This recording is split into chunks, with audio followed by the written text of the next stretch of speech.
Happy Halloween. Happy Halloween. My name is Johnny Kane Santos, and I died in a Wendy's parking lot in 2015. But enough about that. Today we're talking about my new favorite movie. Corpse grinders. Do you know what this is?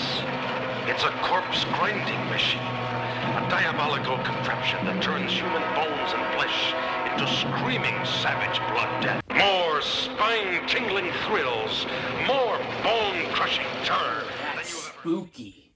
So this movie opens up with like a dark, stormy night type of thing. Pretty, typical of like a scary movie, probably, I'm guessing. And you hear the rain and the thunder, and you see a house, and it's dark, and there's, like fake rain coming off of the little awning over the porch. And you just hear a cat meowing at a door, like really like trying to get in. And it cuts to these two people inside who don't seem to hear the cat, and they're just kind of watching TV and not really doing much of anything. And then the woman gets up to go get the door, and the cat just fucking mauls her. The cat just jumps for her neck, basically, and just fucking bites her. And you're led to believe, like, she's dead. Like, this ain't no normal cat, you know what I mean? And that's just how the fucking movie opens up. So there you go. Like, if you need a reason to go check out this movie, it's free on YouTube, and a cat fucking mauls a lady like 2 minutes in. I mean, what else you gonna watch? Randomly, this next scene is just kind of in the woods or some sort of dark area. I don't know, it's too dark to tell. And there's a man with maybe a shovel, I think. And he's just verbally abusing this woman, and there's no context whatsoever. There's a goose. It cuts to a goose, I'm pretty sure. Yeah, and he's just like, stay out of my business. Stay out of my affairs. Hey, invisible. Now gather up the tools and come on. And stay out of my affairs. And of course he gets hungry from, I don't know, spousal abuse, whatever's going on. And he asks her to make him food. They cut to them inside. And this guy's, he's getting his soup or whatever. And he's like rambling on about $497 that guy owes me. Because somebody owes him money, I guess. And this lady's just quietly losing her mind in the background, feeding a doll with some of this soup that they've prepared. The guy just kind of acting like it's normal. And it's just kind of like awkward, kind of off-putting. I don't even think it's like scary. It's more just like, should I laugh at this? Should I be scared of this? Is this what people thought was scary 40 years ago or whenever this came out? Because this kind of just seems in bad taste. This lady probably needs some sort of help. It's not really scaring me. It's just making me feel a little bad. $497 they owe me. And they better pay it up. Then we see these people in a vague corridor, and this is where we meet Landau, or Landu, I forget. All I know is that what they call him just struck me as kind of awkward, however they said his name.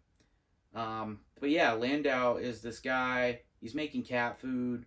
They don't even say that in this scene. Not that it would give anything away, because of like the trope of the movie is just that cats are probably killing people, which you'd never know from the fucking title, which is the Corpse Grinders, and the cover of the movie, no cat to be seen. They have like an alternate like poster I saw of the movie with the cats on it, which looks amazing, and I'm sure more people would know about the movie if they had just used that originally. But I think they try to keep like the cat part a secret, which is ridiculous because the movie opens up with the cat killing somebody. So Landau is the purveyor of the best fucking cat food you will ever have. This dude's got the shit. Like, this dude knows what's up. He can make cat food. So this scene just introduces that character. It does it pretty poorly because it doesn't say what he does or whatever. It just kind of shows this guy at work, not really working, but talking to the employees. It shows that he employs some like mentally ill people.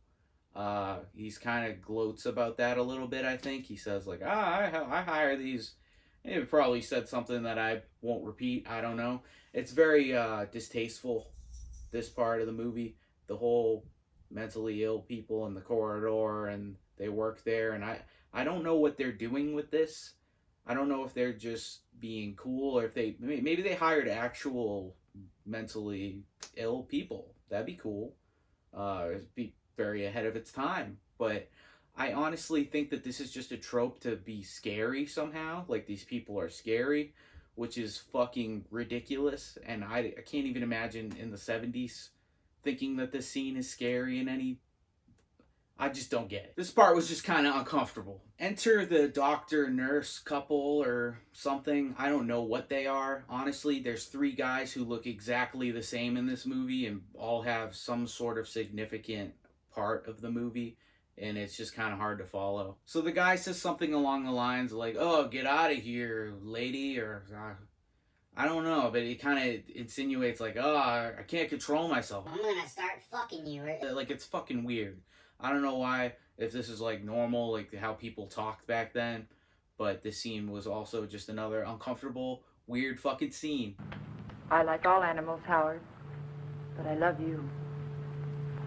Well, that's the nicest thing I've heard all day. Yeah, maybe you'd better go before I lose my self-control. So then a cat mauls this guy, the doctor or whatever. I think his name was, what is it? Hold on.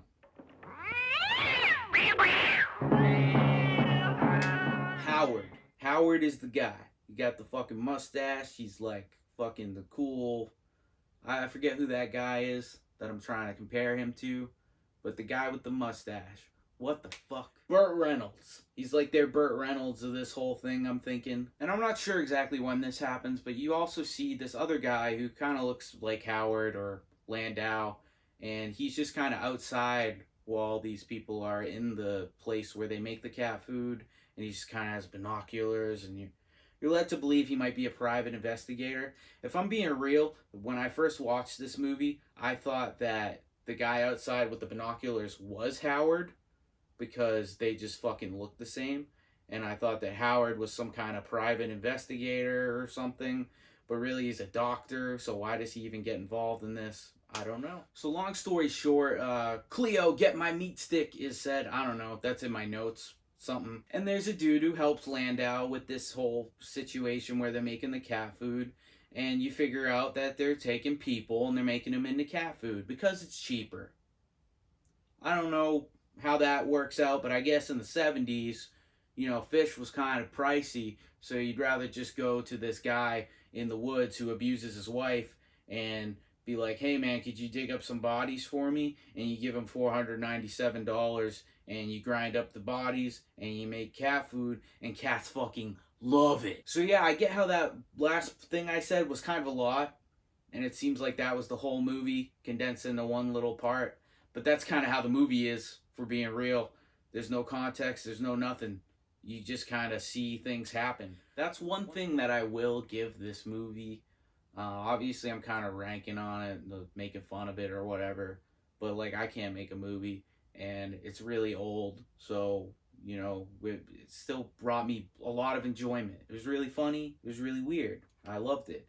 But the one thing that I will give it, as far as, like, it being creatively worth your time and interesting, is because it's so weird and everything's so scattered, and you learn somebody's name and then they're gone, and just all this shit's going on, and you see multiple people get mauled by cats. They show like random people that they never talk to again, and it's crazy. And I think that makes it a lot like reality. Like, if this was really happening and these people were all involved in this, or it was on the news, you'd never know the whole story. It'd be just like this crazy story. Even the people involved wouldn't know everything that's going on, because you're yourself. You're only where you are. And this movie kind of feels like that. And I really like that. And it makes me want to watch more of these old type of horror movies. So if you know of any like cool B horror movies, this isn't like my thing or anything, tell me. I'm into it. I'm full on into it now. Another part I thought was really funny is their attempt at humor when the morticians come in. There are these two morticians, and they're kind of like telling mortician jokes, and they're not funny. Some of them I straight up didn't get, and it seemed like maybe 3 minutes of fucking just awful dad humor, or, you know, like the trope of, I think in Seinfeld, there was the guy who was a butt doctor or whatever that is, and his license plate said ass man. These morticians were the mortician version of that butt doctor, and I just really liked it. Even though it wasn't funny and it was kind of cringy, it was just like a fun scene that didn't even need to be there, and I love that. Vehicle as a vitamin. That's Yeah, I know, a mortician's joke. All right, let's settle up. I've got some other accounts to see. Morty, we have another guest. He'll have to wait.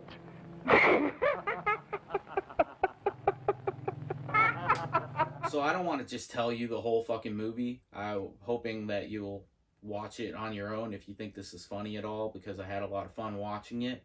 On the off chance a bunch of people see this video that I made, I want you to definitely go watch the movie, because it's free on YouTube, and it's the reason why I was able to make this video. It's the thing I've been putting my feet on.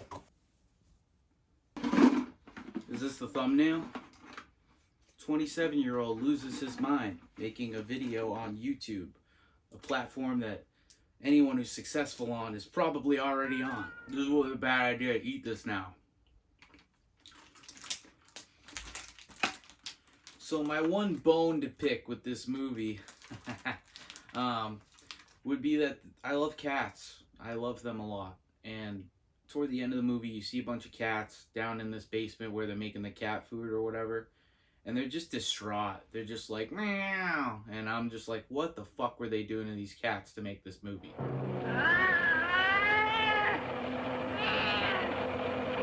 But, you know, other than that, it was pretty fun. It was pretty fucking dumb.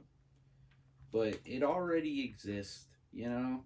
You could say it's fucked up and that some of the things were misogynistic or whatever.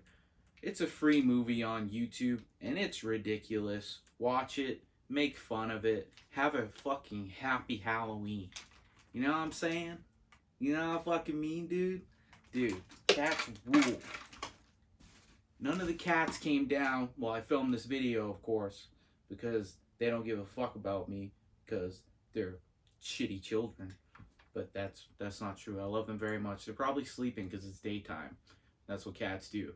They want to fuck around at 3 a.m. when you're trying to sleep. So yeah, I'm sure there's plenty more to this movie, but if you thought any of that was funny, and if you liked any of it, you can go watch it. You can subscribe to me if you thought I was funny. I'll probably make another video like this, and I'll probably make a fucking Halloween video every year that I'm still doing this, because Halloween rules.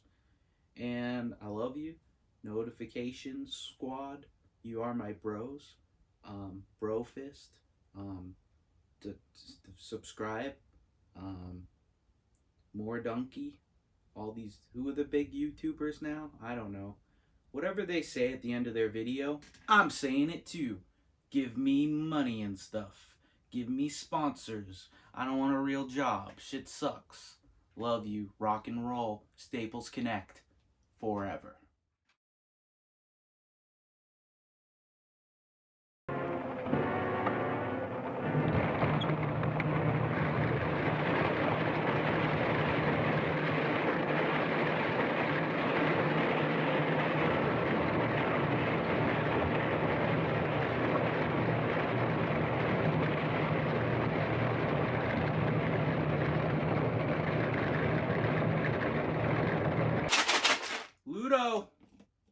Ludo!